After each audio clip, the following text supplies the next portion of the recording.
6 rules every maintenance engineer should follow. Rule number 1, prioritize lubrication. Lubrication is the lifeblood of your machinery. Invest in high-quality lubricants and adhere to a strict lubrication schedule. Rule number 2, embrace oil analysis.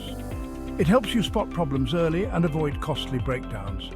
Rule number 3, contamination control is king. Keep your lubricants clean and dry. Rule number 4, train your team. Ensure your maintenance team is well trained in lubrication fundamentals. Rule number 5, condition-based maintenance.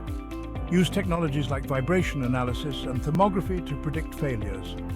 Rule number 6, document everything. Keep detailed records of maintenance activities and equipment history.